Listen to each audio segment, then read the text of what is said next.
Good morning, friends. Welcome back to Astrology Today. My name is Mel Rose, and I'm here to share your daily aspects. But first, I want to talk to you about some changes that I'm making. First of all, if you're a regular watcher here, thank you. Your presence with me here on this journey adds value to my days. I appreciate it so much. Again, thank you for watching. Starting yesterday, you are now able to see the strictly astrology portion of this episode right here on Astrology Today with Mel Rose. The astrology and tarot portion is going on its own channel, which will be called Astrology Today and Tarot with Mel Rose, and I will provide a link in the description for you to find that channel if you want to see the tarot portion. The content itself isn't changing. You will see a little bit more of my face on here. The format is otherwise the same. Friends, this is an example of when you can see clearly the changes that are coming up and you step forward with analysis and take action. This project I started has grown and changed, and now it appears to become two similar but different things that may lead me to a fuller expression of myself in the world. I encourage you to see where this kind of thing may be happening in your life and to follow the example. After all, it is written in the stars. Thank you all so much for hearing me out. Now let's get into today's astrology.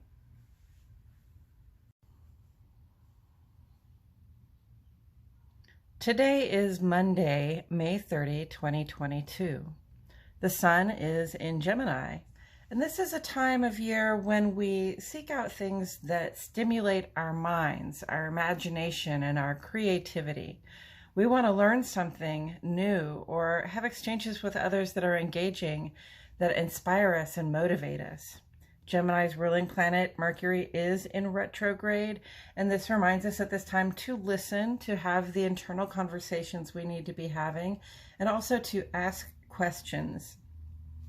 Our new moon is in Gemini today. New moon in Gemini invites us to become centered in this moment of transition as we pause to consider our lives as they are right now, and then begin to wonder about what we might do next.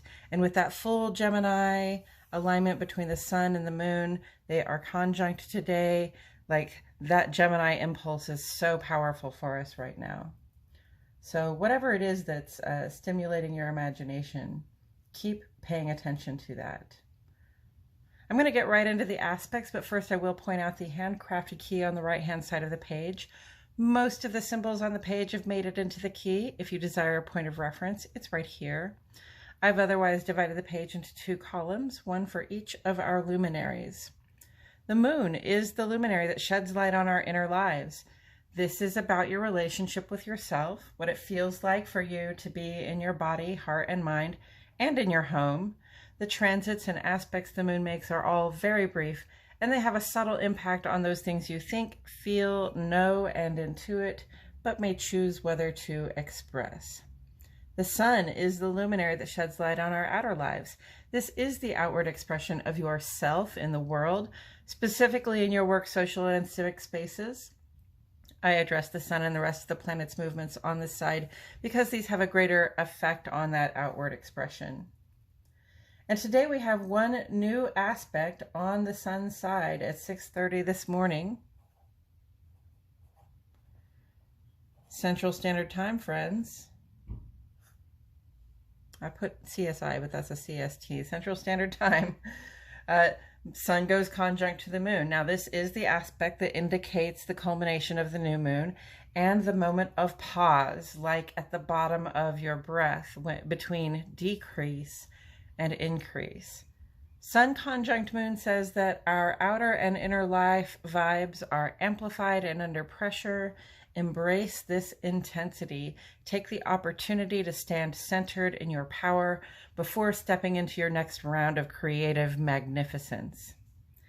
In the ongoing column, today is the last day for Sun sextile Jupiter right here. Hopefully you've taken advantage of this golden good fortune opportunity. When the Sun and Jupiter are sextile or trine, it is especially helpful for us to put our thoughts, words, and actions where our aspirations for growth lie. For the generous, positive, lucky energy of Jupiter flows where our conscious attention goes. Today is also the last day for Mars sextile Pluto here. Our sense of initiative, our will to act, has been in cooperation with our interior depths. This is a time to be acting on what our gut tells us is right to help us move forward. Yesterday, Mars went conjunct to Jupiter. I keep putting that in as a sextile, but it is a conjunct. This aspect lasts through tomorrow, just the 31st, and basically has spanned the new moon. Jupiter and Mars are in Aries, and Jupiter expands everything it touches. So when Mars in Aries makes us strong, Jupiter makes us stronger.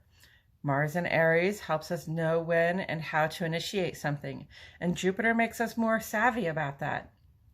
And when Mars in Aries is giving us confidence, Jupiter expands that confidence.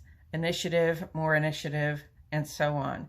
This is a great vibe to have on board for the new moon because it is our own fresh start, a time to set goals and plans. So let's all use that to our best possible advantage.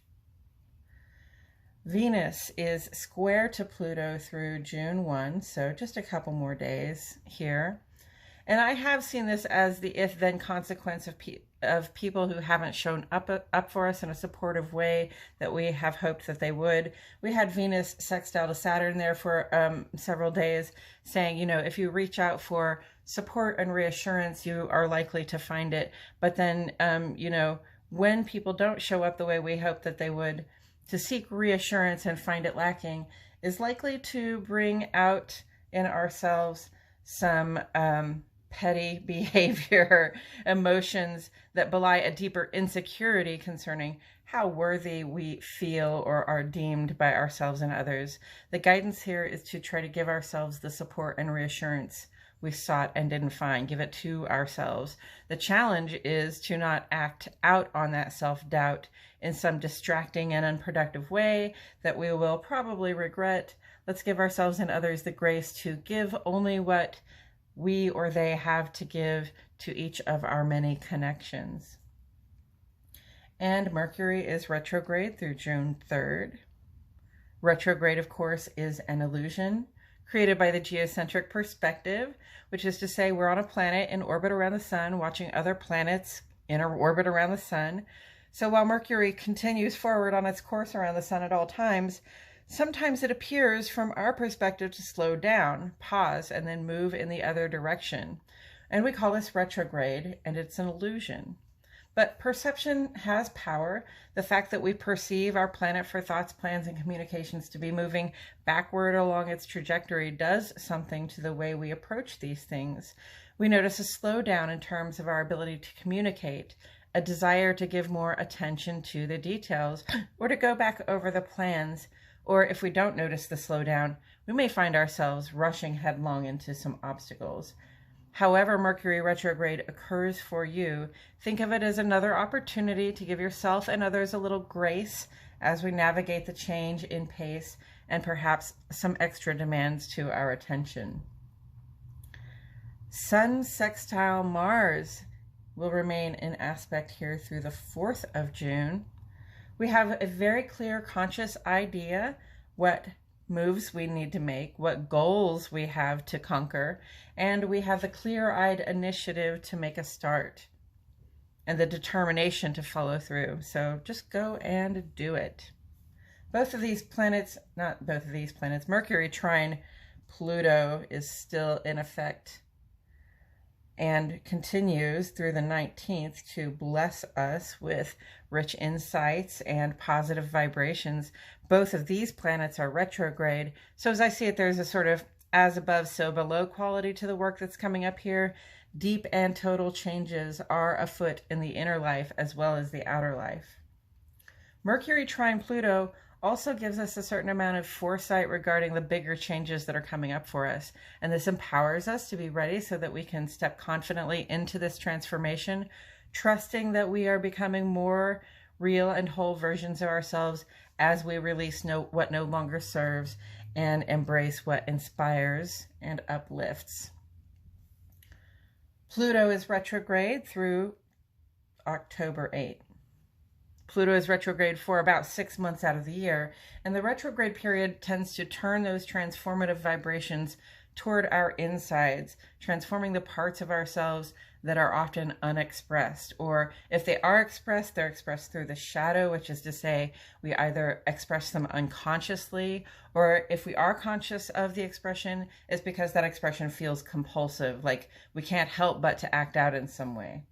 The astrology of the moment has been inviting us to become aware of our own hidden mental processes by which the unconscious is expressed, and being aware to begin to see the way to transform both our fears and our insecurities and how we respond to them.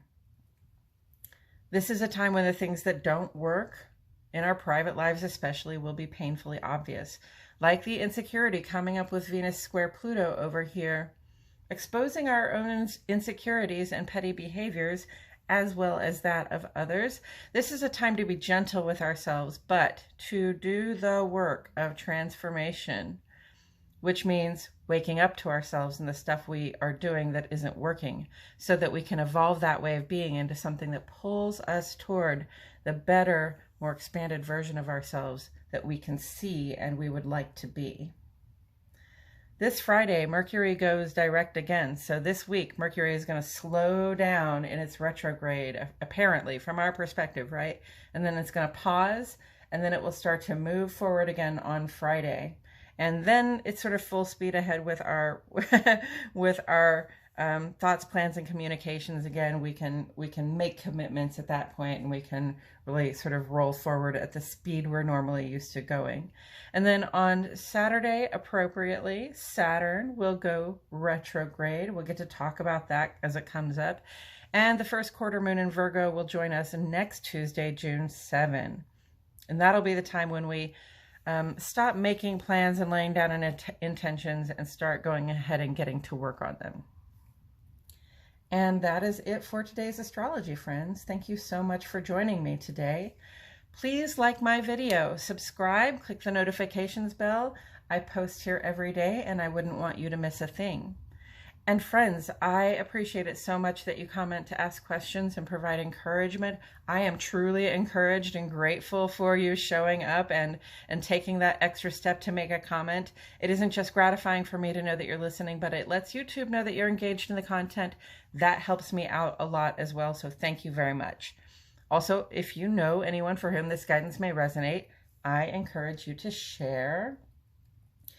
If you want to see the astrology and tarot portion of today's aspects, join me over on Astrology Today and Tarot with Melrose. The link is in the description. There we will discuss the tarot card that sits on the side of the page, quickly run down the day's astrology, and then throw a card that speaks to the day's energies.